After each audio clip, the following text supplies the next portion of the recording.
sizzling steaks all ready for tasting, and there's Cadillacs all shiny and new. Gotta move, 'cause time is a-wasting. Got a lot of living to do. There are men of 19 or 20 who are suave and reckless and true. Older men who give a girl plenty. I've got a lot of living to do.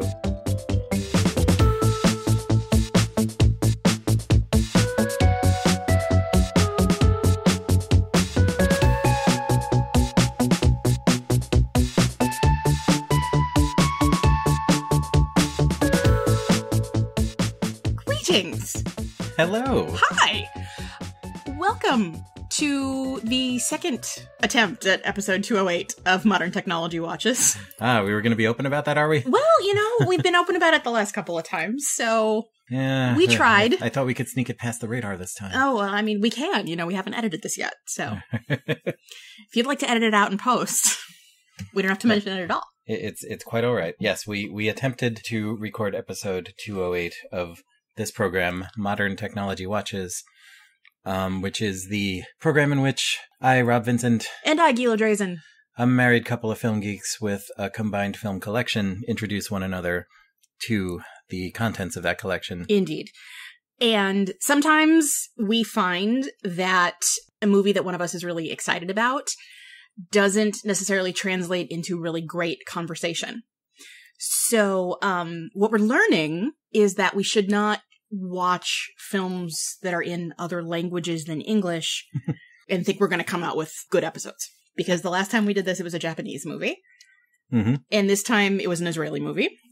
Yeah, I don't think we should make that a rule. I think there are other non-English films out there. I know, it's just both times we've attempted a non-English film. As much as I appreciated you showing me the film Ushpizin from Israel, we just didn't have a lot of interesting things to say about it afterward. No, it wound up mostly being Gila lecturing about the holiday of Sukkot. Which was relevant to when we recorded.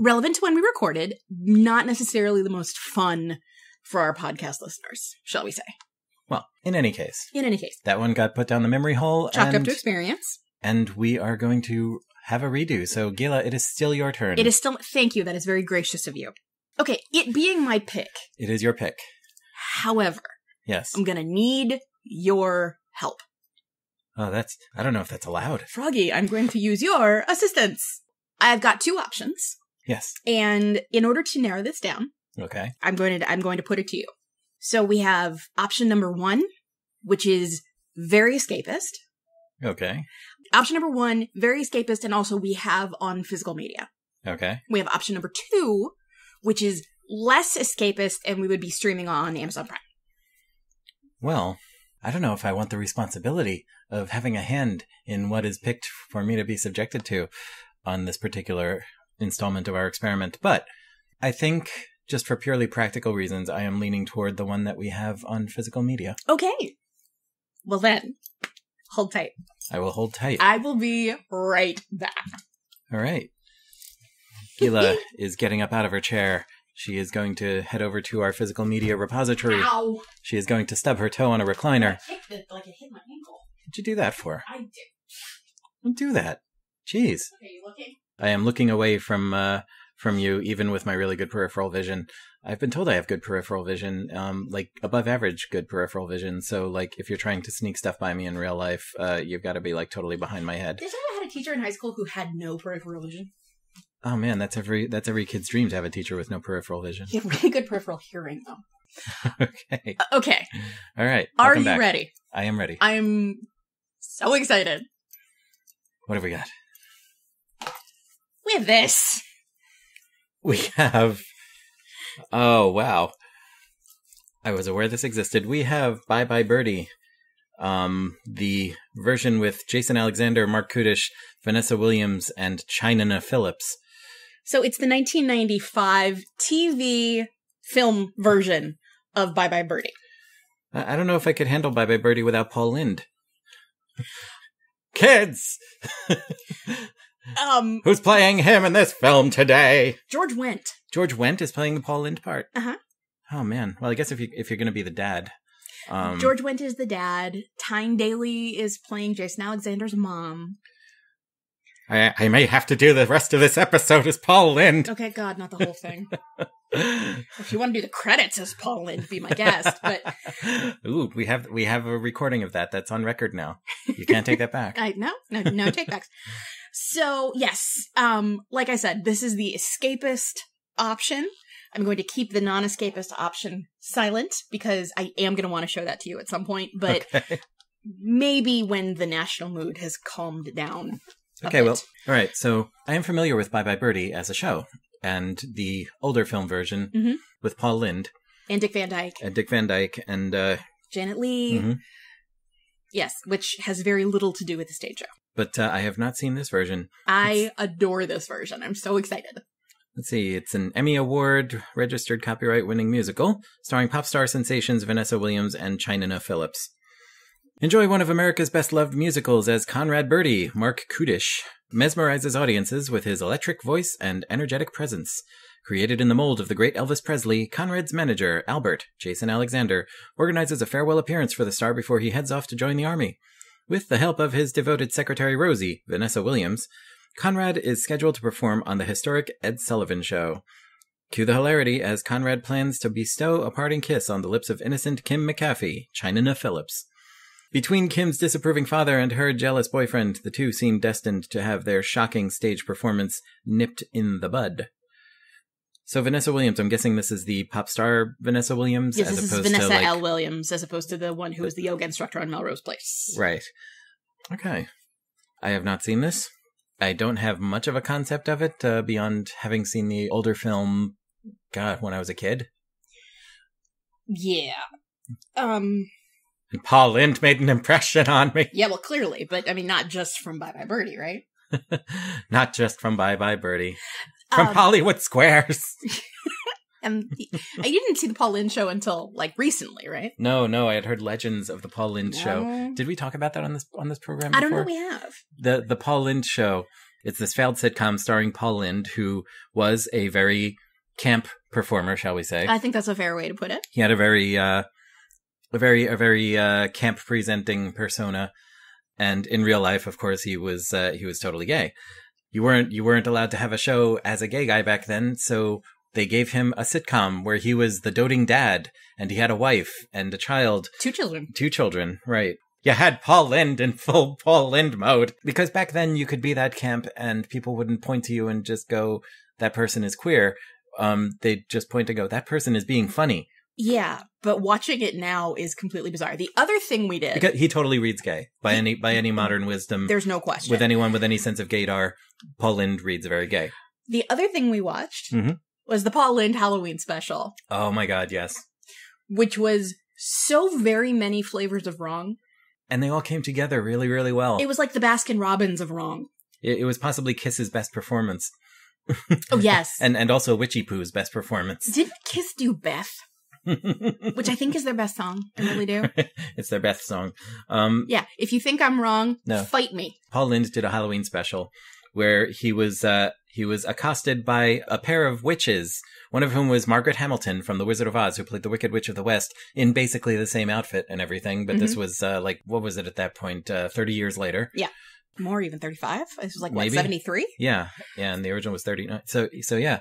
And her sister, who was Witchy Poo, the witch character from Sigmund and the Sea Monsters, was it? From the Sid and Marty Krofft universe. Like Lawrence Henderson was on this too, and there were but like Alice Cooper and Kiss showed up. Yeah, and there were weird costumey bits, and Paul Lynde is a semi-driver who was marrying Pinky Tuscadero. I mean, the whole thing was just. It was. If we hadn't done it together, I would assume that I had either had a really bad dream or been unknowingly dosed with acid, and this is what I had dreamt up. Maybe both. I'm really glad we went through it together. Yes. The Paul Lynde Halloween special was available for streaming on Amazon Prime, may still be. Totally check it out. It's insane. Yeah. Yeah, that's not going to be our Halloween episode. It is not going to be our Halloween episode. But since 'tis the season, you might want to dig that up. But anyway. Yes. We're going to watch this movie with no Paul Lynde. We're going to watch this movie with no Paul Lynde. Do you know why there's no Paul Lynde in it? Because Norm's in it. Because Paul Lynde was dead when they made this. That's no excuse. They could have dug him up, I'm sure. So. He would have appreciated the work. See? George went. Where did he go?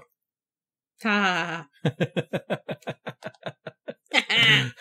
I'm not going to top that. We might as well end the episode here. Seriously, it's Okay. never going to get any better than that. I think despite this witty banter, it is time for us to throw to some music. Yes, let us hand it off to our friend Torley. While Torley is playing us a nice tune, we will watch Bye Bye Birdie from what year? 1995. 1995's TV movie? 1995's TV movie. Bye aired Bye on Birdie. ABC TV. ABC, with commercials. Though we are watching a DVD with no commercials. We're watching a DVD with no commercials. Okay, let's do it. All right, here we go. 1995's Bye Bye Birdie. Bye Bye Birdie.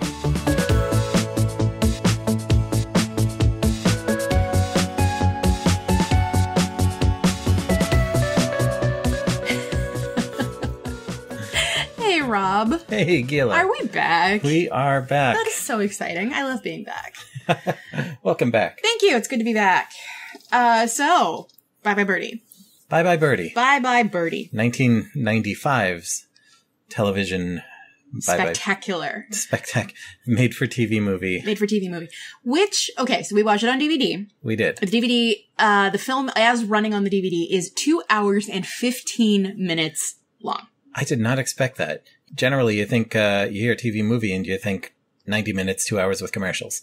Right. So this was 2:15 without commercials, 3 hours or 2.5 hours with. Nope, probably 3 hours because there's no way there were only 15 minutes of commercials. So yeah, it aired in like December 1995. And all right, so we need to rewind a little bit. Let's talk about Bye Bye Birdie itself before we even talk about this. Okay. Yes. For those unfamiliar.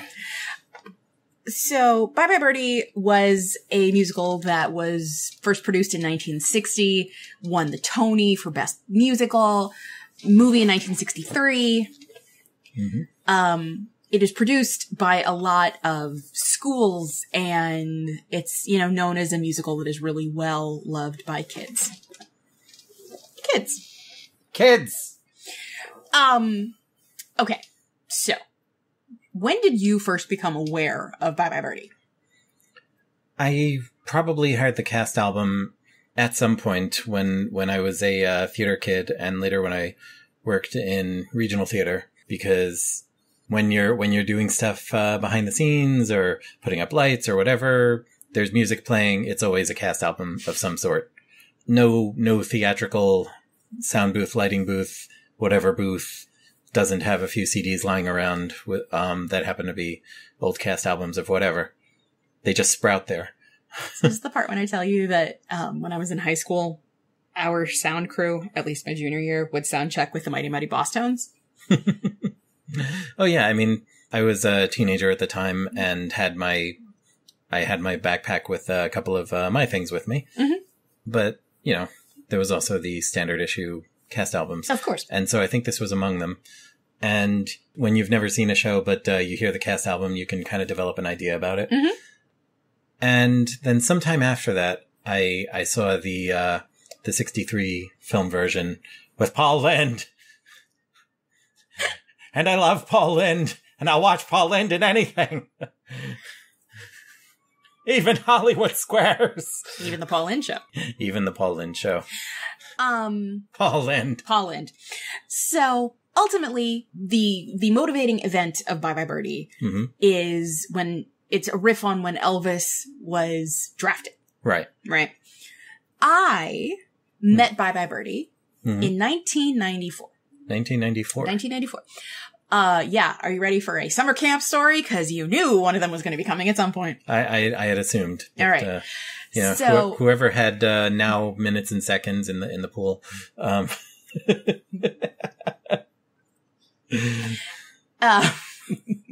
So each age division at my summer camp, the summer camp at which I grew up and then worked when I was in college and after college, does a musical production each summer. Yes. And ultimately you do the chorus numbers and there are a couple of solos and a little bit of dialogue in Hebrew and thank you and good night. And 1994 was my first summer as a camper. Okay. And we did Bye Bye Birdie. I knew nothing about this show. I knew fuck all about it. And I was cast as a Conrad girl. So I had a little bow in my hair and a little button on that said Conrad. Mm-hmm. And we sang, Ata Conrad she'ohavim. Tamid anachnu ne'emanim. Ubiladecha atzuvim. Otcha ohavim. So, yeah. And, like, I knew, obviously, like, we love you, Conrad, because everybody knows that. Mm-hmm. It's global. Yes, it's part of pop culture. Right. So we performed Bye Bye Birdie. And we watched the movie, the 1963 movie, mm-hmm. which is, I'm reasonably willing to say, hot garbage. Look, I get it. It was a very popular show, and you have Dick Van Dyke, and I get it. I totally get it. Mm-hmm. They made so many changes to the material. Mm-hmm. I don't remember noticing much in the way of changes, but I'd only have paid attention to those Plays of the Cast album. And when I finally saw the film version, I was only paying attention to Paul Lynde. Right. Like, Dick Van Dyke is okay. You know, I'll generally watch him in anything. And he wasn't doing a Cockney accent, so, you know, we had that going for us. But my attention was completely on Paul Lynde. Well, better Paul Lynde than Anne Margaret. Yeah. Anne Margaret's one of those people who, like, she was, by all accounts, dynamite in her day, but, like, I've never really understood the appeal. Nor I. And the other thing about the movie was, yeah, they made so many fundamental changes to the book, to the characters, to the music. They cut, like, mm-hmm. I don't know, 7 or 8 songs, I think, mm-hmm. partially because they didn't serve the plot after the changes were made, mm-hmm. right? Like, the first song in the movie, or in the play, certainly in the movie that we watched, mm-hmm. is Rosie singing a song called An English Teacher, mm-hmm. which doesn't work if Albert is a scientist. Right.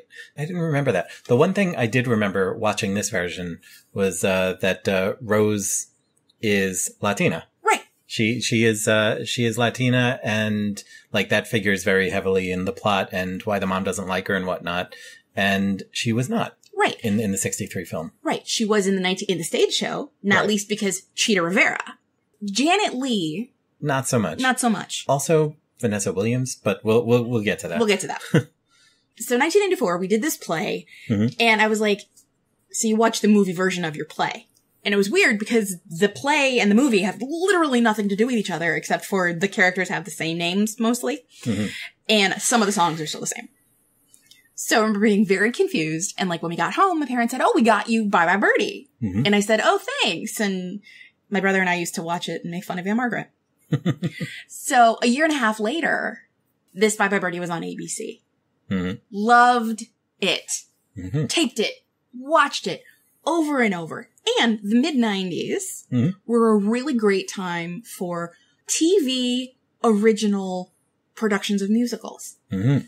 Right? You had Bette Midler doing Gypsy on CBS in 1993. Oh, yeah, I was forgetting that. Yeah, we haven't watched it together yet. Mm. You had this. Mm-hmm. You had Cinderella on ABC in 1997 with Whitney Houston and Brandy. Right? There was, like, this little cottage industry of TV movie musicals. There was. And, like, it wasn't just musicals. It was kind of a golden age for TV movies was the 90s. Network TV movies were doing interesting things, mm-hmm. as I remember. So we had this on tape, and we would watch it a lot. And one of my favorite thing is that my sense is that a lot of these actors were more stage actors, especially mm-hmm. the ones playing the teens in Sweet Apple. Yeah. So they have, like, they're playing to the back of the room. Yeah. Now, was this supposed to be teenage kids in the 50s or teenage kids in their 50s? Ooh. Ooh. So they're all playing to the back of the room, and we'll get to that in a second. But yes. This is my favorite. My brother and I would do this all the time. We would just randomly pause at various moments, and you could just watch these people emoting to the back row. Every freeze frame was brilliant in its own way. Yes. Because they were all just like faces and eyes and Okay. So before we go any further, I would like to begin by making one statement. Okay. Which is my personal opinion. We'll see if you agree with me. And then we'll go on from there. Okay. Okay. In this production of Bye Bye Birdie, mm-hmm. the 1995 RHI Entertainment filmed television production of Bye Bye Birdie, Are you telling me they could not find any other blonde chick who could sing to play Kim McAfee? Yes, 17-year-old Kim McAfee? Well, she's 16 in the original show. They aged her up a year to make it a little bit more believable when being played by 27-year-old Chynna Phillips. 27. 27. And this is something we've talked about a lot, actually. I was thinking about the Warriors. I was listening back to our Warriors episode. Didn't like it. It's a fun episode to listen to. But there was something about how different some of what they're doing reads because these actors are very clearly not teenagers. Right. Right? Like, when James Remar was menacing Mercedes Rule in the park. Oh, yeah. It was a lot creepier because he was like... He was obviously a grown-ass adult. Exactly. Like, it would have been bad if he had been 16. It was actually frightening with this guy as an adult. Yeah. It's the same thing. Right? So I am just going to begin any further discussions by stipulating that Chynna Phillips was the wrong choice to play Kim McAfee. I will agree with you there. I just want to get that out of the way. It was a bad choice. She does not act well. And I say this with a certain amount of sadness because I was 10 when Wilson Phillips hit. We were talking about this last night. I said, look, Wilson Phillips happened. I liked Wilson Phillips. I was 10 years old. I was a girl. It was the rule. Yes, I have a sister about the same age as you, and I think she had that one on cassette and CD. I mean, shit, I learned the harmonies for Release Me.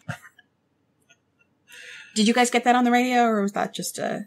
Oh, it was all over the place. It was on the radio. It was on MTV. Just making sure. Yeah. We have learned that there were different radio playlists in my hometown than there were in other parts of the country. If anyone else heard The Globe by Big Audio Dynamite 2 on the radio and like top 40 radio and not like college radio, could you just let us know? I'm feeling kind of alone in this. No points if you grew up in my hometown. You did grow up in sort of a weird eddy in the general pop cultural vortex. A bit. So, yes, if you heard Big Audio Dynamite 2 on the radio and it wasn't on Sweet 98 in Omaha, Nebraska, give us a holler. We had Big Audio Dynamite 2, but the song was Rush. Yeah, we didn't have Rush. We had The Globe, which I very much enjoyed. Once I heard Should I Stay or Should I Go, which I heard after The Globe, it was like, I said, wait, they sampled this song. I was amazed. And then later I found out that, you know, the dude from The Clash was Big Audio Dynamite 2. And yeah. Mick Jones, who... fun fact, those of you who listen to us on the hacker radio show Off the Hook, Big Audio Dynamite, with Mick Jones, did the theme song to that one. It's true. It's one of their B-sides. Yeah, my head kind of blew up when I learned that. Also, I said, I know Big Audio Dynamite. And my favorite thing about The Globe, by the way, and I'm sorry about this tangent, but this is just so much fun, is that they play the sample from Should I Stay or Should I Go? But when it makes that noise, if they go, bless you. When it makes that noise? Woo! Oh. Bless you. Bless you. Okay. Bless you. It's like it sounds like somebody's sneezing. Well, okay. Yeah. Anyway. Sure. So, with that tortured introduction. Meanwhile, back in our podcast. I love these meandering tangents we go on, though. It's the journey. It's always the journey. And, you know, the journey together is great fun. So I would just like to share one fun piece of trivia about Bye Birdie before we dive into the cast. Sure. Okay. Which I'm learning from the Wikipedia article, which is the reason that Conrad Birdie is named Conrad Birdie is because it's a play on Conway Twitty. Yes. Who was a primary rival of Elvis Presley. Back in Conway's rock and roll days before he settled on music that you have to be a certain amount of old and dead to enjoy. Yeah. And I mean, you know, easier to call him Conrad Birdie than Schmelvis Schmesley. Yes. Everyone's nuts about Alvin Parsley. 10,000 Alvin Parsley fans can't be wrong. Although, you know, Alvin Parsley does sort of have a plaid pants dweeb vibe. But then the show would have to be called Bye Bye Parsley, and that doesn't track as well. No, it really doesn't. But apparently it's initially going to be called Let's Go Steady. And there's a certain... Okay, one thing that I have been doing recently is listening to people talking about movie musicals. Mm-hmm. And they complain about movie musicals, and one of the things they complain about is the plot. The plot. Which is not fair, because that's not an original plot. Right. Right? Like, you can't fault Joel Schumacher for the plot of Phantom of the Opera sucking. Right. It's what he had to work with. Exactly. You can't fault What's-Her-Bucket for the plot of Mamma Mia sucking. You can fault her for the plot of Mamma Mia 2, Here We Go Again sucking. But not the first one. Legit. So, there are weirdly disjointed parts to Bye Bye Birdie. Mm-hmm. That's just how it is. Yeah. So should we talk about the cast? Let's do the cast. Okay. This should be short. Ooh, won a 1996 Emmy Award for Outstanding Music and Lyrics, because they did write some new stuff for it. Did they? Yeah. Well, you'll have to educate me on what was I new. sure will. Okay, my dear. Yes. How many of these names do we actually need to go through? Like, you think maybe we could start here? We could start there. And I think if our listeners could see where you're pointing, they would agree. Fantastic. Because here's the thing. Mm-hmm. This list has a lot of names on it. So we're gonna jump in here. So there's a girl who's credited as Sad Face Girl, who is the one who dances Put on a Happy Face with Jason Alexander. Right. Interesting that she's credited as Sad Face Girl because she's fucking wearing a jacket that says Betty on it. It says Betty about a foot high. Knowing what I do about how these things are produced, she might not have had a name in the script, but then when they were doing the costumes, they might have realized that, oh, we have to put someone's name on this. What should we call her? And whatever decision led to Betty being stitched on that thing might not have filtered back to whoever was running the credits. Fair enough. But I mean, poor Angela Bryden, because you could say, I played Betty in Bye Bye Birdie, and that sounds perfectly reasonable. Or you could say, I played Sad Face Girl in Bye Bye Birdie. Although, if anybody knows anything about the show, if you say Sad Face Girl, that does give you a very immediate picture. If you know the show. If you know the show. As I do now. Here's the other thing about her, and I realize we're starting a little lower than we planned to. Mm-hmm. We've been watching The Adventures of the 11th Doctor. Yes. Played by Matt Smith. Played by Matt Smith, and he's currently with companions Rory and Amelia, or Amy. Yes. And Amy is a redheaded chick mm-hmm. who looks sad sometimes. So that's where my head went. So Amy Pond on Doctor Who is Sad Face Girl? Amy Pond on Doctor Who is Sad Face Girl. Are you telling me that they could not have, TARDISed to that particular place? She doesn't say anything. She could have had a Scottish accent. We don't know. The Doctor is, crouching behind the bench in the bus station there, just, whatever, he's dancing, go with it. Yeah, exactly. Do I have to, Doctor? Yeah, you do. Okay. Next, we have Brigitte Dow as Ursula Merkel. Brigitte Dow is now a life coach living in the LA area. I looked her up. What character was Ursula Merkel? Ursula was the best friend. Ursula was the one who, before I introduce you to the girl upon whom you've chosen to bestow your final kiss upon, mm-hmm. high ponytail, screamed a lot. Oh, the one, big eyes, expressive face. The one in the bathtub with the phone. The one in the bathtub with the phone. Okay. The one who, in this production, the cold open is on her, saying, mm-hmm. You mean you're not going to do the scream? Yes. You mean when Conrad Birdie sings on television, I'm not going to do that right now. Okay. Yeah, my main concern in that scene was for the telephone, because she was using an old 50s princess phone, but she was totally getting it in the bathwater and the bubbles were on it. And that's no way to treat classic old telecommunication equipment. I love her performance in this movie. She is so fucking committed. And she is someone we freeze framed on a lot. Cause face, eyes. Mm-hmm. Oh my God. She could have been credited as Face Girl. So true. Except her face was never sad. Mm. Rarely sad. And she's like the ringleader of the Sweet fan Apple club. Teens. Yes. Kim may be the president. Ursula is the beating heart. So she's the race dance. Yes. Yes. And the other thing I liked about this production was some of the choices that they made. First of all, Anne Reinking did the choreography. I will follow her anywhere. And Ryan King? And Ryan King, who you might have first heard about as a character on Fosse Verdon. Oh, okay. You remember the young dancer Annie that Bob Fosse took up with? Oh, yes. That's Anne Ryan King. Well then, okay. But also, she is a dancer, an actor, a choreographer in her own right. Mm-hmm. And I love her work. I always have. All right. She did the choreography for this. So there you go. Okay. The choreography was well done in this production. Absolutely. It was very active. It felt, it fit with whatever they were trying to do in the scene. I got a lot of joy out of it. It was joyful. Yeah, it was very joyful choreography. Brigitte Dow. Big fans, girl. Mm-hmm. Okay. Next on the list, we have Vicki Lewis as Gloria Rasputin. Yes. In 1995, Vicki Lewis was best known as not Kathy Griffin. Right.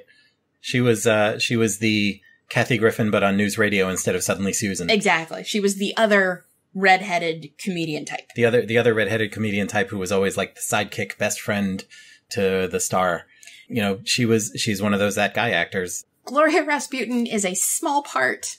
I don't even think this character was in the first movie. It's a bit part, but it's a pretty funny bit part. Yeah, she sold it, man. Mm-hmm. Okay, up next we have Blair Slater as Randolph McAfee. Is that the little brother? That's the little brother. What is there to say about Randolph McAfee? Not a whole lot. Moving on. He did get one good joke, or the setup for one good joke, though. Mm-hmm. And I actually stopped it and ran the film back because you hadn't heard it. With the peeing. With the peeing. The pee. A pebble. A pea. A pea. And then his mother says, well, then get up and go, dear. Yes. Yeah, you need a pee joke. You need a pee joke. Little kid. He was there. Next, we have Jason Gaffney as Hugo F. Peabody. Hugo F. Peabody, the boyfriend. The boyfriend. Hugo F. Peabody, the boyfriend. And I think, and obviously we're going to be talking a lot about the first movie and how much it sucked and how bad those choices were. Who played Hugo in the first movie? Was it Bobby Darin, Bobby Vinson, Bobby V, some teen idol Bobby? Bobby Rydell. Bobby Rydell. Oh, of course, Bobby Rydell. Bobby Rydell. Okay. So, one of the teen idol Bobbies. Yes. Hugo F. Peabody is not a teen idol. He's not supposed to be the teen idol. He's a dork. Like the boyfriend in Josie and the Pussycats, who was like there and not the dashing one. I've already had several headaches and a nosebleed. Yes. That's not a Bobby Rydell thing to say. He should not be the heartthrob. You cannot. He's the schlubby guy. He's the schlubby guy who does not understand why his girlfriend is suddenly like, okay, kissing somebody else. Right. He cannot be self-confident. He cannot, I'm not saying that Jason Gaffney's not a cute guy, but he cannot be like a good-looking, all golden boy. Right. No. Good casting choice. He did well. He did Slow Burn Dork very well. Slow Burn Dork. Slow Burn Dork. Yeah. Okay, Sally Mays as Doris McAfee.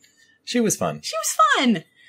It's a part that doesn't get a lot of love, but I think she did it well. She was good. She was a nice foil, both for Kim and for her husband, who we'll get to in a second. Yes. And I liked the way that she played it.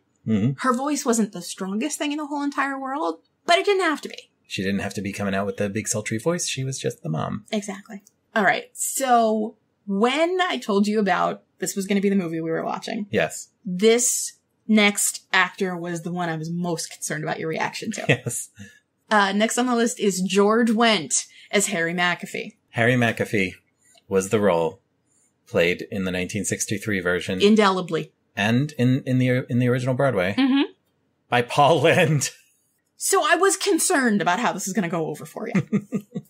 Yes. Because, on the one hand, he's the one stealing my precious Paul Lynde's thunder. But on the other hand, he's freaking George Wendt. And who doesn't like George Wendt? He was one of the ones on Cheers who didn't aggravate me. Legit. So yes, George Wendt as the put-upon dad was great. Paul Lynde in the original, I didn't see the Broadway version. I kind of want to scare up the cast album again and give it a listen through. In the film, Paul Lynde was playing Paul Lynde.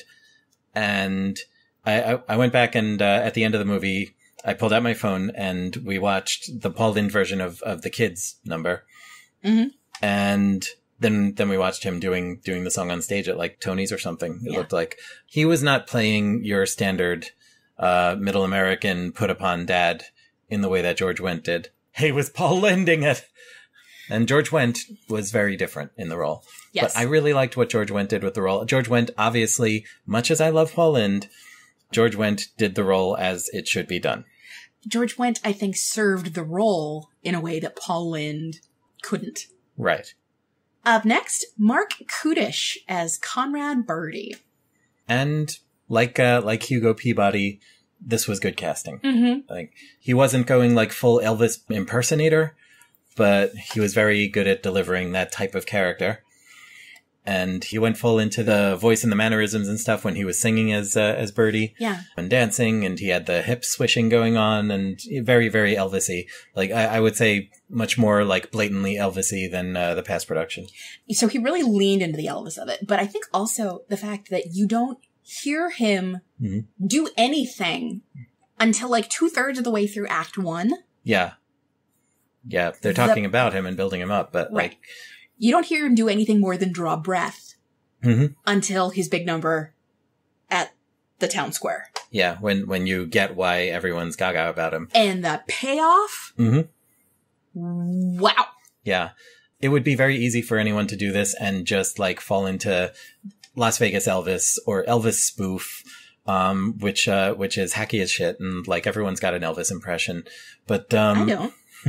I'm sure you do. We just, it's very deep within, and we'll bring it out one of these days. Thank you. Thank you very much. Oh, hey, maybe I do. No. You see, we learn about each other on the show. Certainly do. No, but we learn about ourselves. But no, he was very good at doing this Conrad Birdie character as its own real thing while totally like evoking what it was supposed to evoke. Kudos to Anne Reinking again, because when you think about the way that she choreographed that number, he is grabbing people by the head and throwing them as they pass out. Like a faith healer. Yeah. Like he was doing Benny Hinn shit. He was totally doing Benny Hinn shit. Which is amazing. And the way he did, I love, Anne Reinking, we love you so much. Mark Kudish, by the way, I saw him, I'm just gonna name drop for a second. I saw him on Broadway a few years ago in a straight play. So it wasn't Rent. It wasn't Rent. It was a straight play. It was a straight play. It wasn't Falsettos. It wasn't Falsettos. It wasn't Jeffrey. It wasn't The Boys and the Man. In a non-musical production. Heyo. Heyo. A non-musical production called Hand to God, which I don't know if you ever heard about. It does not ring a bell. It's about a young man who winds up with a possessed hand puppet. Oh, wow. So much fun. He played the youth pastor. Okay, well, I've been involved in more than one possessed hand puppet production, and I still didn't know this existed. Oh my God, so good. Watch Callie and Izzy on YouTube. Watch Callie and Izzy on YouTube. It's by our friend Nicola, and I ran sound for it, and it's wonderful. Anyway. Gary Grateful. Gary Grateful. Yes. Okay, up next, Tyne Daly as Mae Peterson. Tyne goddamn Daly. Tyne motherfucking Daly. Holy heck. Now, how would you explain Tyne Daly to someone unfamiliar? Force of nature? Yeah. I mean, who doesn't know who Tyne Daly is? Tyne Daly is like if Shelley Winters had talent. Oh, Tyne Daly Firefly, you bitch. Okay, Tyne Daly, first of all, when we were kids, was a TV fixture because she was on Cagney and Lacey. Yes. But also, oh my God, she is a Tony-winning musical actress. She's an Emmy-winning actor. She played Mama Rose, for God's sake. She's just epic. Yeah, when there was a Gypsy revival in late 80s, early 90s, the commercials for Gypsy, at least here in New York, were constant on television. And it was just, Right, of course, here in New York. They didn't play them outside of New York. Right, no, but here in New York, where you get, like, TV commercials for Broadway shows that are playing in town. It took me a long time to get used to that. It was ubiquitous, the ones for Gypsy, which, like, said almost nothing about the show, but Tyne Daly, Gypsy. What else do you need to know? So, Tyne Daly, she's from Madison. I had no idea. Yeah, she was from Madison, Wisconsin. Thank you, Wikipedia. Go fig. And she's still with us. She's still with us. She was very, very clearly... Wait. Yeah, they're brother and sister. She's Tim Daly's sister. She's Tim Daly's sister. I did not know this. Tim Daly of Wings and Cartoon Superman. Well, okay. She's also on Wings. Today I learned. She won an Emmy for Wings. Okay, but yeah. Or at least she's nominated for an Emmy for Wings. Tyne Daly, and you told me something about Tyne Daly in this movie. Yes. So everybody else in the movie, and I'm sorry to shatter your illusions here, but everybody else was lip-syncing to their own recordings. Right.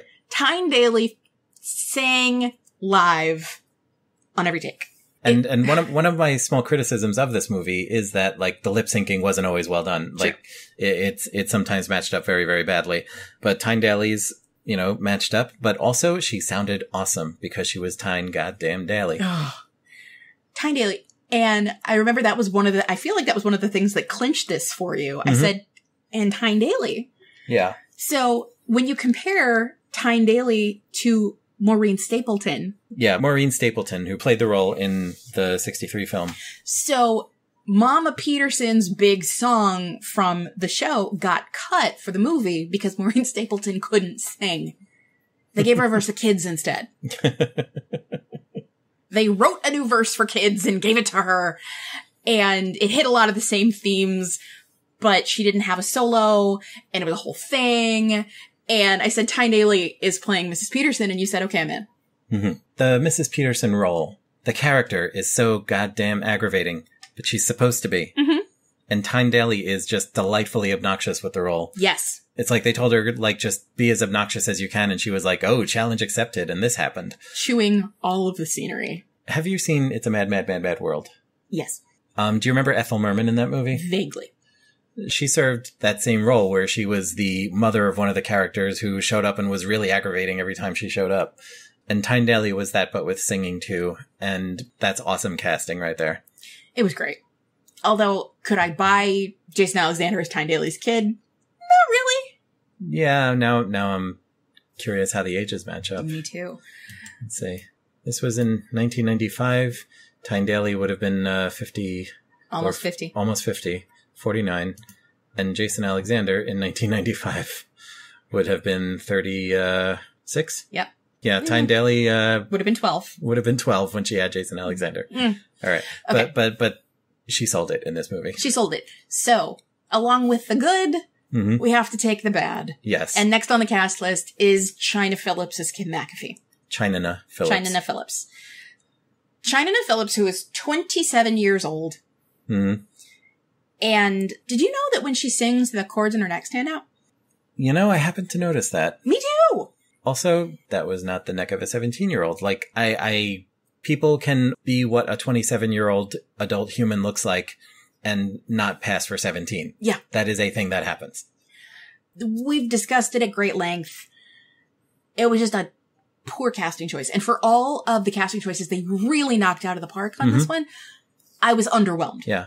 And I wouldn't call Kim McAfee the star of the movie. Like, she's a featured role, but, like, for me, this ended up being much more of an Albert thing. Like, he's absolutely the star. But, like, for someone who's such a featured role, they could have done much better than to cast Chynna Phillips. I mean, I'm sure if any of us think hard about who we would have cast to play a 17-year-old girl who was swooning over a pop star in the 50s in a 1995 production, there were other actresses out there who could have done that.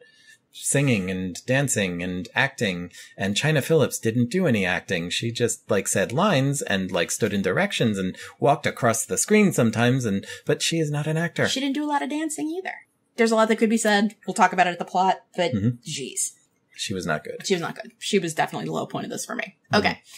However, they couldn't have cast somebody who was that young because none of the other Sweet Apple teens were young. Yeah, but I think even among them, it stuck out that she was, like, the old one. She was like the Andrea Zuckerman, I guess. I can't say that out loud, or Gabrielle Carteris will sue me. But no, hearing her say, "You're just going to have to tell the other kids." Yes. No, it was like, it was like, you're just going to have to tell the kids that I will be sending in a substitute tomorrow. Yes. Yeah. No. Okay. It's like, you're not going to do the scream, Mom? I mean, friend. Yeah. She looked a lot older than Ursula, and it was weird. Okay. Yes. Vanessa Williams as Rose Alvarez. Vanessa Williams, 1995, I think it's safe to say she was kind of at the height of her powers. Yeah. Her music, her everything was going on. Yeah, her third album released in 1994, looking at her wiki article now. Mm-hmm. After her album in 91 was a mega hit and all over the place. Yeah, she was doing really well. Okay, her wigs were just so bad. She had some awful wigs, but then I don't know how you can sensitively do the wigs that women of color were wearing in the 50s. Fair enough. But also, I mean, she was playing a Latina character. She was playing Rose Alvarez. See. She is a black woman. Yes. And I'm looking at her Wikipedia page that has, right at the top of her bio here, has the results of a DNA test she took. And she's 23% from Ghana, 17% from Ireland and Britain, 15% from Cameroon, 12% Finnish, 11% Southern European, 7% from Togo, 6% from Benin, 5% from Senegal, and 4% Portuguese. No Latin Spanish, American, no Spanish. No. I can understand wanting to get name actor, singer, big star Vanessa Williams for this, but like, was there no one of Latin American extraction that they could have gotten to do the role of the Latin American character whose Latin Americanness features very clearly? That's a good question. I wouldn't say she was bad in this role. I was never a fan of Vanessa Williams as a singer. Mm-hmm. It's just not my thing. But I've seen her in things where she was entertaining. She was on Celebrity Drag Race recently. Yes. And actually, that's on her Wikipedia page. Yes. And she kind of knocked stuff out of the park on that. She was great. It was very entertaining. But, like, she didn't do a bad job. I just don't know that she was the best fit they could have gotten. In the dancing, she was, like, going for it. Mm-hmm. In that weird-ass sequence with all the dudes in fezzes that, like, I couldn't figure out what they were trying to say was going on at that point. No, I think you can. But like the choreo was really something, and she was really something doing it. She really was. She's not a bad actor. She's pretty and she can sing and dance, but like Rose Alvarez. Yeah. And now, Jason Alexander as Albert J. Peterson. I like Jason Alexander. I will say the S word. I like Seinfeld. I'm not like a hardcore Seinfeld fan, but I will watch an episode if it's on. He's been really good in other things. Seeing him in this, I'd never seen him in something that was quite as singy-dancy. The one thing that I had seen him before this, in which he was doing a song and dance number, was a TV commercial for the McDLT, which I forget if it was like Craig Ferguson or someone ran the clip of this commercial that he did before he was a star.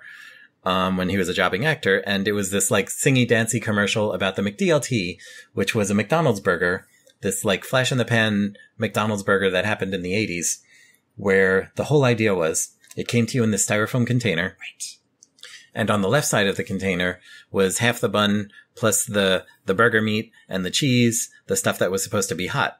And on the other half of the container was the other half of the bun, but also the tomato and the lettuce and the stuff that was supposed to be cold, the pickles, whatever. And so the idea was that you are served this burger, and it's not until you're ready to eat it that you put the two sides together. So the hot bit stays hot and the cold bit stays cold. And it was the McDLT because it was like a BLT, lettuce and tomato, except it was a McDonald's burger. So it was the McDLT. Wow. The 80s were weird, man. The only point of reference I have for the McDLT is that it came right after Big Mac in the song. Yes. The McDLT did not stick around on the McDonald's menu very long, but there will always be the TV ad, and you should pull it up on YouTube. And I'm going to show you on YouTube at some point, maybe after we record this. All right. He's like tap dancing and running around a block with this burger in his hand, and it's amazing. So he was good in this. His toupees were not good in this. Yeah, that was not a good creature on his head. Jason Alexander has done things and like shared headshots and stuff where he's wearing like really expensive, super, well hidden Hollywood wigs and toupees. Mm-hmm. This was not one of those. This was an awful syrup. This was just terrible. And it was flopping around strangely, but he was good in the role. Mm-hmm. And he is a song and dance man and totally killed it in this movie. He was really good. Okay. So, shall we to the plot? Let's to the plot. Now, the Wikipedia article for Bye Birdie 1995 film does not have a plot section. So what are we doing? So we are going to go to the plot summary for the show, the Broadway show. The original Bye Bye Birdie article on Wikipedia, which has an extensive synopsis of both acts. You're going to remember more about this show and this film than I do. Mm-hmm. So you can point out what survived, what's different, what got cut. Yep. But we're going through now the plot on Bye Bye Birdie, the original musical, and we will be discussing it as relates to this TV movie production. Absolutely. All right. Are you ready? Let's do it. Okay, let's do this. New York-based songwriter Albert Peterson finds himself in trouble when his client, hip-thrusting rock and roll superstar and teen idol Conrad Birdie, is drafted into the army, leaving his heavily indebted firm in jeopardy. Albert's secretary, Rosie Alvarez, comes up with a last-ditch publicity stunt to have Birdie record and perform a song before he is sent overseas. Having long been stuck in sort of a romantic limbo for 8 years, she longs for the Albert she once knew, an aspiring English teacher, before he wrote Birdie's first hit and abandoned those plans to pursue the seedier music industry, and she sings An English Teacher. Yes. In which there's a line about we'd have a little apartment in Queens. Mm-hmm. Hey, we have a little apartment in Queens. Yep, that's what you said. Does this mean I have to be an English teacher? No. Okay, because I don't know English. Rose's plan is to have Birdie sing One Last Kiss, a song she assigns Albert to write on the spot, and give one lucky girl chosen randomly from his fan club a real last kiss on the Ed Sullivan Show before going into the army. Oh, one last kiss. Mm-hmm. It really is such bliss. Our lips will never miss. Just turn your head like this. Is Albert's first draft of the song. Yes. In Sweet Apple, Ohio, she can't get through to the McAfee house because all the phone lines are busy. Because Kim McAfee and Hugo Peabody have just got pinned. Yes. Now, as an old phone freak, I dug the references to how telephoning someone used to work. Mm-hmm. If you were calling long distance, you would pick up your telephone. You would ask the operator to place the call for you long distance. You would then hang up your phone while the operator talked to the operator over there where you needed to call, or a different operator somewhere in between that would go pass it on down the line. And while the operators were wrangling the call, then an operator on the recipient's end would start to ring that recipient's phone. And when the recipient answered, that operator would then say, "You have a long distance call. Please hold for your call." So that recipient would stand there with the phone in their hand, not talking to anybody, while the operator then communicated back to the operators before, I will say her because it was usually her in those days, until it got back to the original operator on your end. At which point that operator would ring your phone. And once you answered your own phone again, that operator would tell you your call is ready. And then everything in between you and the recipient would be connected and you would have your phone call, which probably cost a pretty packet at that point. Wow. Telecom history. So, in Sweet Apple, Ohio, all the teenagers are catching up on the latest gossip about 15-year-old Kim McAfee, again, got aged up for this production to 17, and Hugo Peabody going steady, and they sing the song The Telephone Hour, which I'm pretty confident, if you know anything about Bye Bye Birdie, you know the song The Telephone Hour. Kim reflects on how happy she is with her maturity, believing at 15 she has fully reached adulthood, and sings a song called How Lovely to Be a Woman. Which was freaking weird to watch Pushin' 30, China Phillips singing How Well to Be a Woman. Was it weirder than watching Anne Margaret do it? Again, like Anne Margaret, everything I've seen her in just completely fails to leave any kind of impression on me, except perhaps Kitten with a Whip, which was featured on an episode of Mystery Science Theater. And it was one of those like juvenile delinquency type things where Anne Margaret was an out of control teenager. She was in a really good episode of SVU where she played an old drunk. It was amazing. Oh, I think I maybe saw that one with you. I think I showed you that one. Yes. Yeah. Kim quits the Conrad Birdie fan club over the phone because of the new milestone happening in her life. Her best friend Ursula is shocked in her bubble bath. I love it. Kim reconsiders when, after a lengthy phone conversation with Ursula, she receives the phone call telling her that she has been chosen to be Birdie's last kiss before going into the armed forces. So, because she's so mature, she's decided to call her mother Doris. Yes, and her father Harry. And then she gets this phone call and is like, "Oh, okay, great. Conrad Birdie's coming to kiss me. Fantastic." She hangs up the phone. And then as the news sets in, she goes, "Doris? Mommy? Mama!" It's kind of fantastic. Yes, it is. And her mother says, "I never thought I'd say this, but God bless Conrad Birdie." Meanwhile, Conrad, Albert, and Rosie prepare to go to Sweet Apple. A crowd of teenage girls sees them off at the New York City train station. See, those were the Conrad girls. I was Conrad girl. Although one girl is sad because she thinks that by the time Conrad gets out of the army, she'll be too old for him. Let's break this down a little. Sure. She's worried. And she's like a 15-year-old girl. If that. And she's worried that by the time Conrad Birdie, this adult man, gets out of the army, she will be too old for him. Yeah. Mm-hmm. Yeah. All right. Albert advises her to be optimistic. He sings Put on a Happy Face, and they dance together, and it's very nice. It's so, I mean, I know I keep coming back to this, but like kudos to Anne Reinking, man. Yeah. And although the advice to someone who's sad or depressed to just smile, don't be sad. I think common wisdom is starting to move on a little from that. Yeah. But it's a fun dance number. It is a fun dance number. We have to back up for a second, though, because there is a new song, not new, but a song that was expanded for this production and placed in the middle of all of this happening. Mm-hmm. So before Put on a Happy Face, we get the Sweet Apple Teenage Girls singing the song Bye Bye Birdie. Uh-huh. Which, if you remember, in the movie, was sung very dramatically over the opening credits by Anne Margaret. Yeah, I was probably in full tune out Anne Margaret mode. Can't blame you. So it turns into this very fun, jaunty thing that 5 of these girls are singing when they find out that Conrad Birdie is coming to Sweet Apple to kiss Kim McAfee. Mm-hmm. What would you say to him? Mm-hmm. And then it turns into this song. And then, so they're all like, what would you say? Bye Bye Birdie. They sing that part of the song. And then it comes the expanded part when they talk about all the stuff they have that will remind them of Conrad. Oh, yes. And they're singing about like, I have my Conrad Birdie flakes for breakfast in the morning. I wear my Birdie training bra to keep him near my heart. Yes. I drink my Birdie cola. That was fun. And I didn't realize it was new for this production. But... So Bye Bye Birdie happened. And that's one of the changes here. Yes. All right. So we're back at the train station with Albert and Rosie. And Albert's mother, who comes to say goodbye. And then it's about time to get on the train. But tabloid reporters arrive with questions about the seedy details of Conrad's personal life. But Rosie, Albert, and the girls answer for him, hoping to protect his reputation and bankability. This song's called Normal American Boy. And you got a kick out of the last verse, if I'm not mistaken. They're both telling a different story about his background. Yeah, Rose and Albert are talking to 2 different reporters in 2 different directions. And just telling completely different and incompatible stories about his background. Right. So like, he was poor, he was rich, he was this, that. Yeah. He was in Indochina. He was in Virginia. Yeah. That was a lot of fun. It was a lot of fun. And, this is when Albert keeps deploying the Conrad girls to sing We Love You, Conrad to distract the journalists. Right. And again, Conrad has not opened his mouth to this point. No, he's just shown up and looked pretty, but that was it. So here's a small change that happened so I'm going to invert a couple of sentences in the Wikipedia article.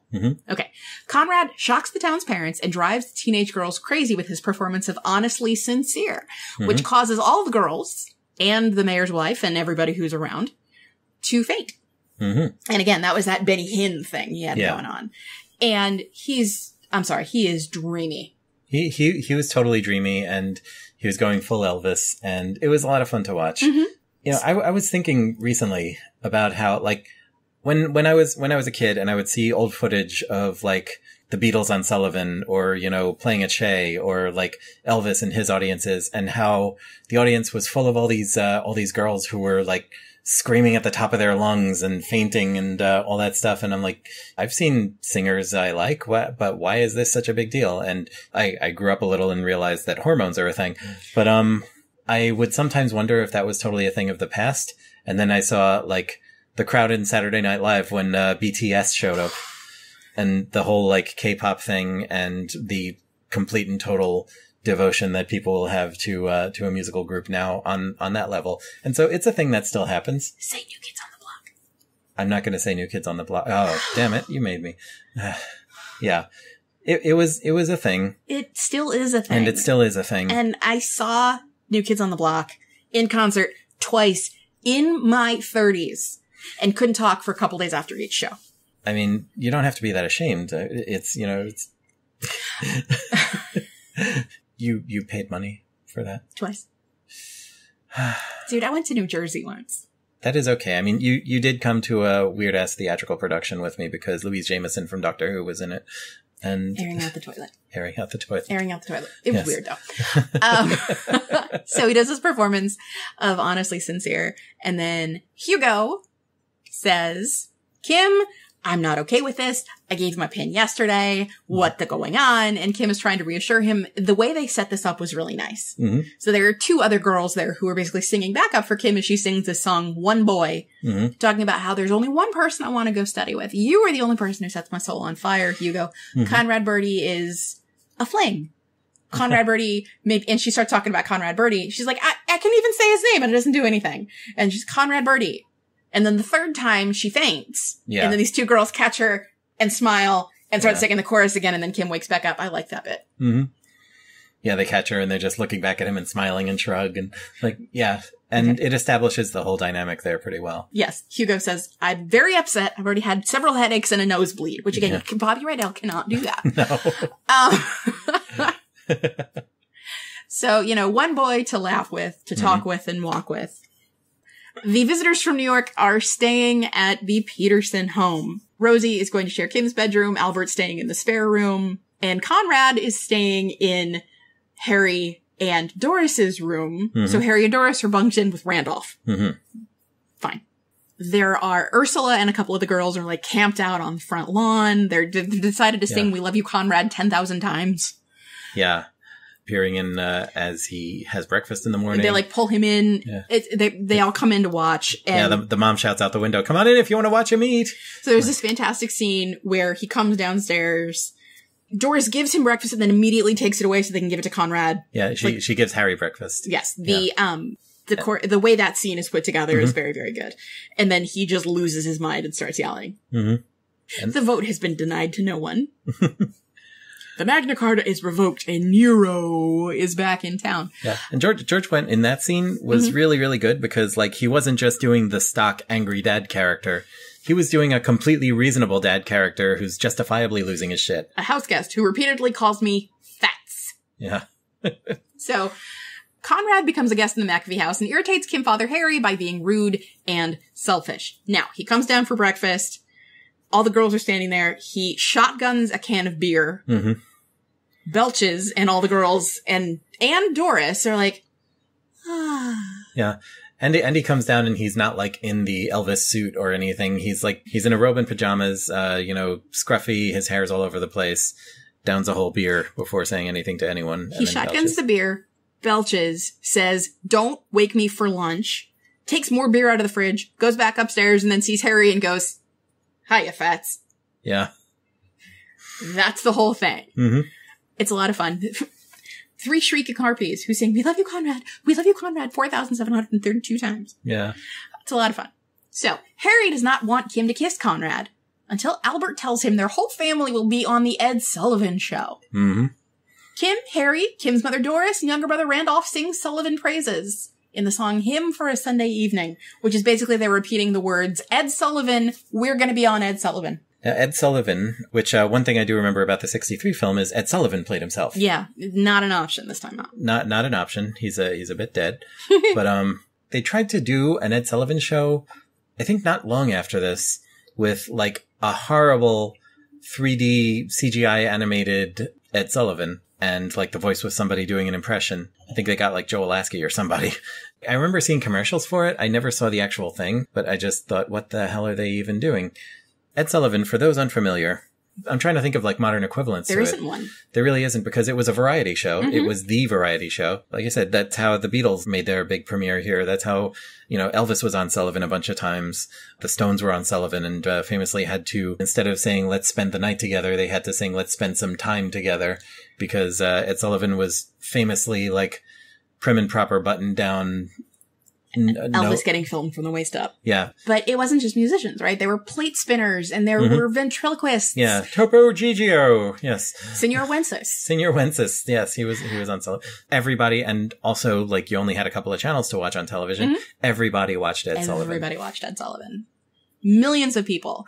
And this is how he breaks the news. He says, you can't fight like this. You're going to be in front of millions of Americans because you're all going to be on the Sullivan Show. Sullivan? The Sullivan Show? The Ed Sullivan Show? It's fantastic. Yeah.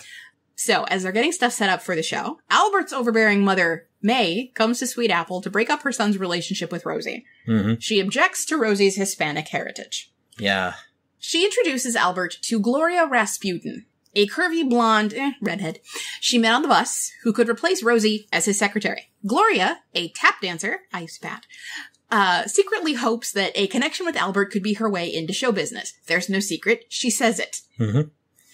May sings Swanee River as Gloria tap dances, usually depicted as her making a fool of herself.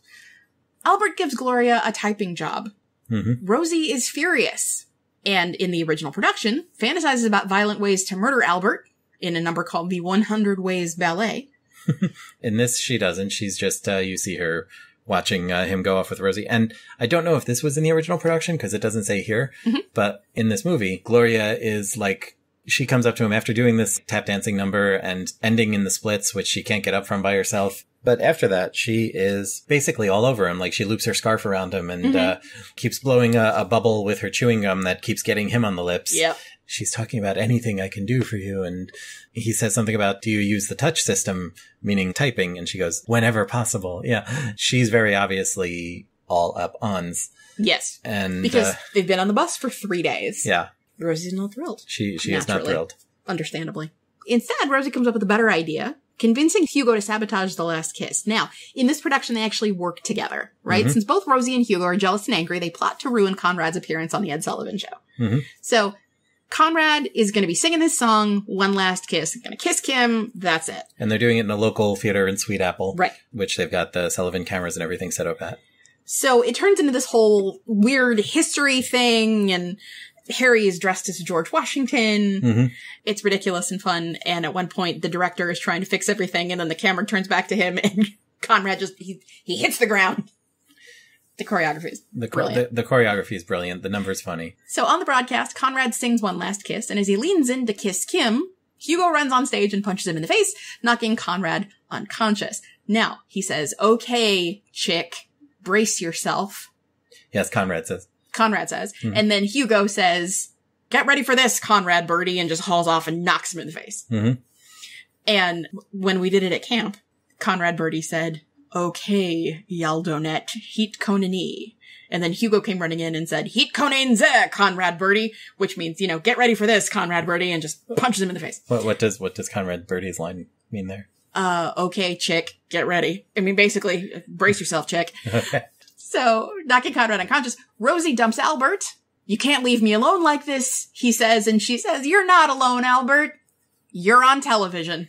Yes. This all happens on live TV. Live TV, and he's standing there with this unconscious Conrad Birdie in his lap and begins singing the chorus of Normal American Boy. And the way they did this was really great because Mark Kudish is just like knocked out and Jason Alexander's trying to hold him up, and it's great. And that's the end of Act 1. Or go to commercial. No, that's the end of Act 1. Yes, but on television. On television, go to commercial. Go to commercial. Go to commercial. So, Act 2. Gesundheit. Thank you. Despite plans to refilm the broadcast, Rosie and Kim resolve to leave Albert and Hugo, lamenting their stupidity for having fallen in love, singing a song called What Did I Ever See in Him? In that scene in the movie, it's... Well, it's weird because, when you hear China Phillips saying to Vanessa Williams, well, no, Miss Alvarez, what do you think I should do? Yeah. And it's like, we're about the same age. But yeah, it was more of, it was a scene that centered on how young and inexperienced and naive this character played by 27-year-old China Phillips is. And it didn't work. Conrad, with no visible effects from being knocked out, decides he wants to go out and have a good time on his last night as a civilian and encourages the Sweet Apple teens to party. This is the song A Lotta Livin' to Do. So May is now back at the house with Conrad and Albert. And she's like, okay. Also, in this version, they gave Albert a verse of What Did I Ever See in Her? And he realizes that he wants to have Rosie back because he gets yelled at by Ed Sullivan for letting the broadcast go to hell.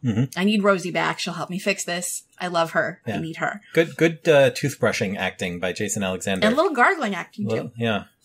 So May says, where are you going? I'm going to go get Rosie back. Okay, enjoy. And when you come back, just, stop in the kitchen and take my head out of the oven. This is the kind of mother she is. She's very overbearing. Very overbearing, guilt-trippy, and everything that happens that she doesn't like, she's basically like, oh, I'm going to kill myself now, and sticks her head in the oven.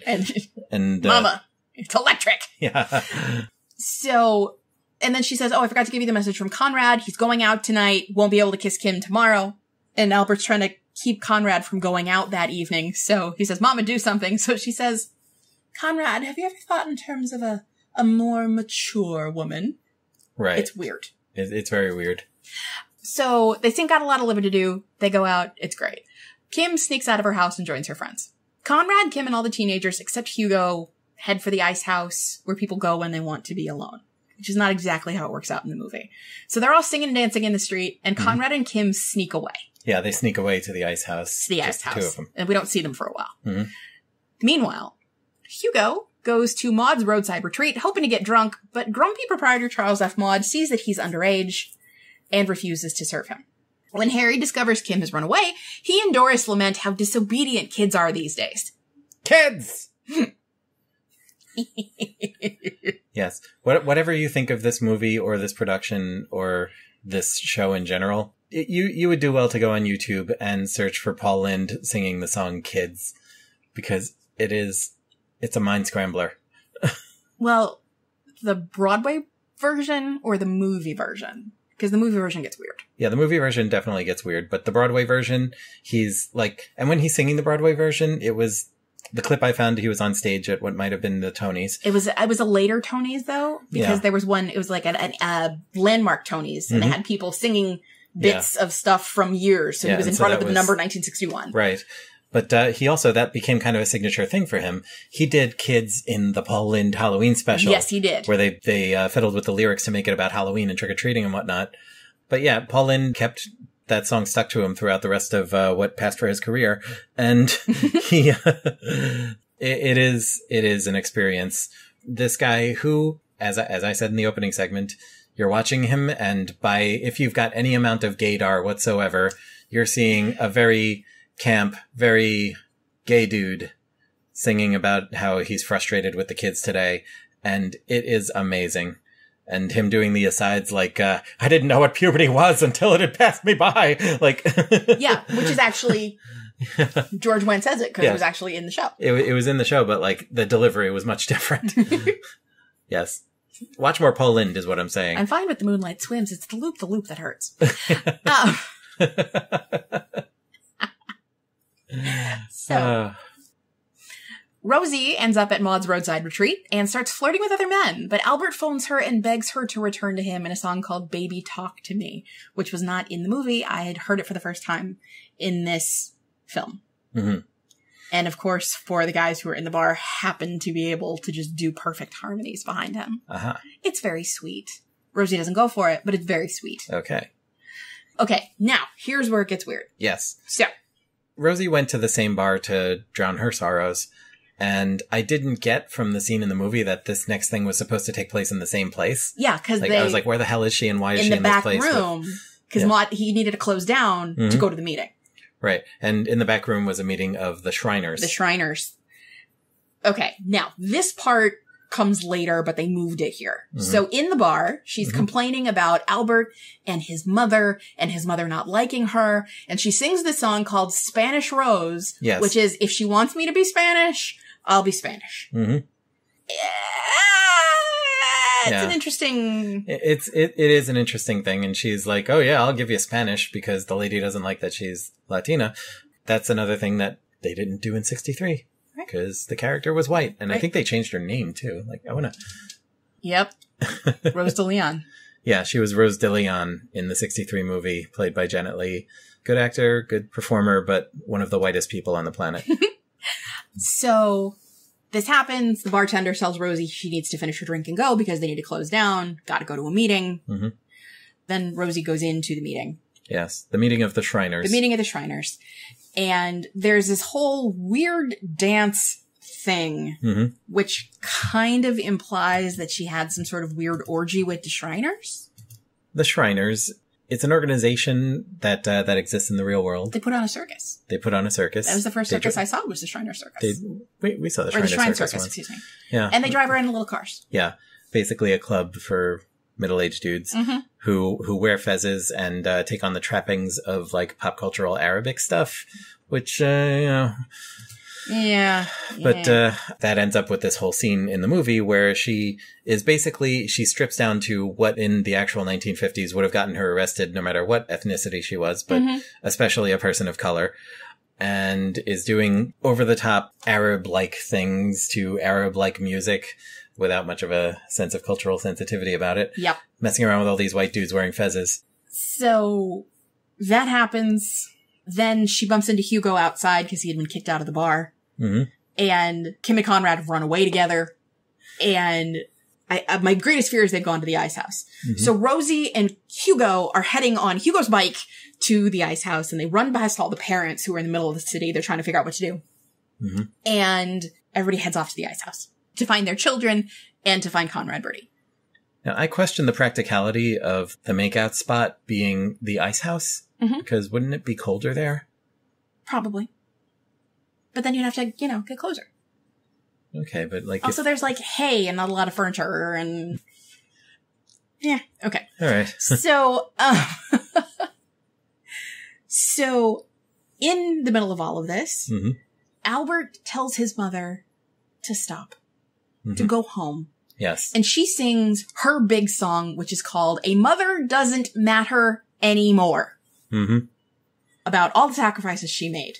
And Tyne Daly just sang the shit out of this. Tyne Daly, yes, that's the only way to put it. She sang the shit out of it. And it was great. And the character is awful. She really sold it. And it was hilarious. So Albert finally matures a bit. He stands up to his overbearing mom. And tells her to go home. It's pretty great. Then all of this happens. Kim and Conrad are at the ice house. The sense of foreboding that you're supposed to get when 15-year-old Kim McAfee is with certified adult Conrad Birdie and you don't know what's going to happen, loses a bit of its punch when Conrad is only 2 years older than Kim. Yeah, and she has some lines there that are really... And she's trying to, I know, and it's very clear that she's not comfortable with what's going on. Yeah, but she's trying to act fake cool. it and act cool and you want a cigarette? You want one of those reefers? I can get you a fix. And is very obviously, the character is very obviously supposed to be a child trying to act grown up when it's this dude smooching on this woman who is about the same age as him. It's weird, dude. Yeah. So then he's about to kiss her. All of the teenagers show up. We've got a lot of living to do. And then all hell breaks loose. The parents show up. The cops show up. Conrad is basically underneath a pile of all the teenagers. And then everybody screams and scatters. And he says to the cops, "Boy, am I glad to see you." Yeah. Kim goes back to Hugo. Everybody's okay. And then we go. And then in this production, Albert takes care of everything and tells Rosie that he has told his mother things can't be this way anymore. And sings a song that was written for the 1990 tour called A Giant Step. About having grown up a bit. Okay, so that was written in 1990 and they used it for this picture. Yes.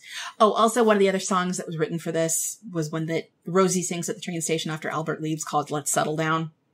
And all I can say about that is meh. Okay, yeah. Yeah, that was, hey, we got Vanessa Williams here. Let's give her a Vanessa Williams song. Right. Instead of having her sing a reprise of One Boy, let's give her her own song. Yeah. So he sings a song. All is well. And he tells Rosie to meet him at the train station the next morning at 6:30. So we can go home. Yes. Fine.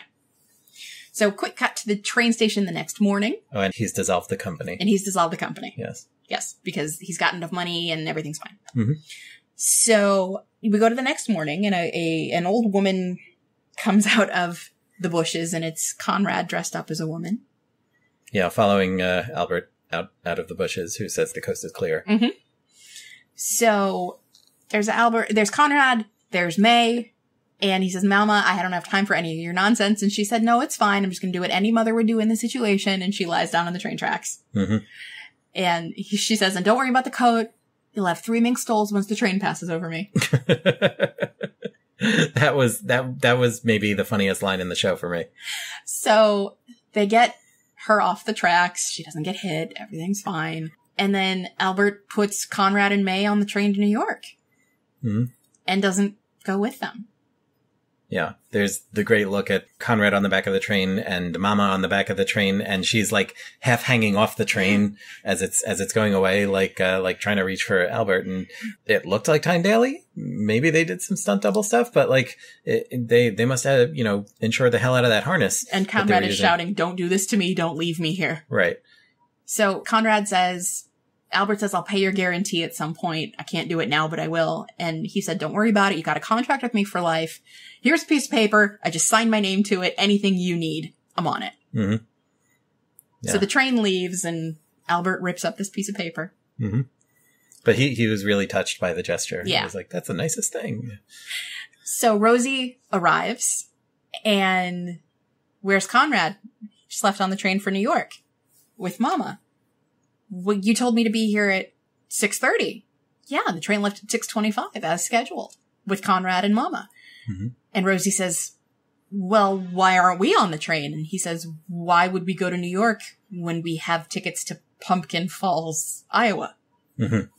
Because he is going to go be an English teacher, just like Rosie said at the beginning. And then he says, "But they would prefer if the applicant was married. So I do hope you're ready to settle down." Mm-hmm. And then he sings one final song called Rosie. Rosie. And they kiss, and that's the end. Yep. So, what'd you think? I thought it was very, very cute. This is not a movie, and, this applies to a lot of the things you show me, both on this program and otherwise, but, like, it's not something I would have sought out myself to watch. It was a cute show, and mostly well done, with some glaring missteps that we've discussed. I don't think I'll be going back to watch this again anytime soon, but maybe down the line. I wouldn't hate it. I'll tell you what, it does make me want to go back and watch the 63 version now. Kinda, yeah. Because now that I know more about the original, and also now that I'm old enough to pay attention to more than just Paul Lynde, I think I would like to see if it's streaming on anything or whatnot, and see if we can have a look at it. Because yeah, now I'm curious. Now I want to rewatch it with these old eyes. But yeah, it was adorable, and I enjoyed it. I was not sorry that I spent that much time. I was surprised at how long the movie was. Mm-hmm. I did not expect it to be that long. And like, we paused in the middle of it so I could take a phone call for 45 minutes. And, we watched this, last night. Now we're recording this bit the next day. And it was a nice watch. I don't regret putting that in my eyes and ears. Well, I'm glad. I'm glad, as the person who put it in your eyes and ears, that you don't regret it. This held up better than I thought it would. Mm-hmm. And it's fun, and I'm very glad that we got to watch it together. And thank you for indulging me during my occasional bouts of lip syncing. I tried to keep it down as best I could. Mm-hmm. Thanks for hanging in with me. And I didn't hate what George Wendt did with the song Kids. Great. Fantastic. I'm glad. So thank you for sharing this with me. And also thank you for letting me have a second crack at this episode. Of course. Is this a two fireflies up situation? Mine is emphatically up. Yeah. Mine's looking up, stretching a little. Okay. Fair enough. So, if you heard Big Audio Dynamite on the radio, if you have feelings about the choice of casting China Phillips being a good thing, or you prefer the 1963 film version for some reason, or anything else you want to talk to us about, there's so many ways you can contact us. Yes, you can send us an email at watches@modern.technology. Or if you'd like to write us a message, but you don't want to fiddle with your email, go to modern.technology/contact on the web, where you can just type what you want to say to us into a box and press send. You can ping us on Twitter at MTPodcastNet. Or if you really are feeling sporting, you can call us on the telephone. Yes. Get in the bathtub, set a big bubble bath going, get your princess phone out. Mm-hmm. And give us a call at United States phone number 1-929-399-8414. where you can leave us a voicemail with your comments, questions about this episode, any other films we've spoken about on this program. Something you'd like to suggest that we watch. Yep. We are glad that you listen to us. We appreciate that you listen to us. And we hope if you enjoy listening to us that you'll tell somebody or many somebodies. Yes. And just a little ping here for people who might not be familiar. We recently, on the Modern Technology Podcast Network, released a second episode of Modern Technology Breaks, Woohoo! Which is a sketch comedy program. Written, directed, engineered, recorded, and edited by Rob, and I get to play too.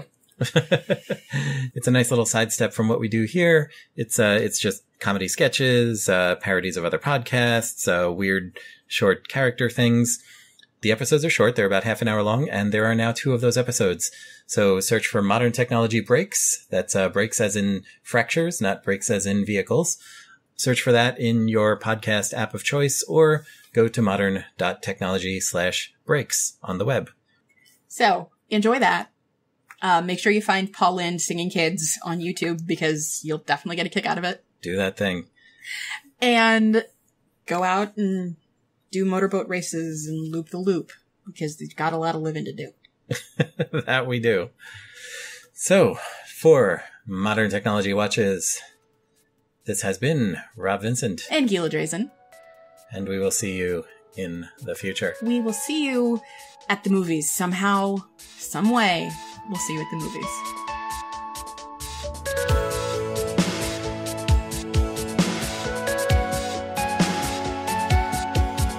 You've been listening to episode 208 of Modern Technology Watches with Gila Drazen and Rob Vincent. Go to modern.technology on the web for more info on this show, our other work, and our social media kisses. Our music is The Promise by Torley Wong, released Creative Commons Attribution Share Alike 3.0. Find more from Torley at torley.com. Thank you, Torley. Content from wikipedia.org is used under Creative Commons Attribution Share Alike 3.0. This podcast is released under Creative Commons Attribution Share Alike 4.0 and is a production of Joyful Firefly, LLC. Send us email at watches@modern.technology. And if you like us, tell a friend.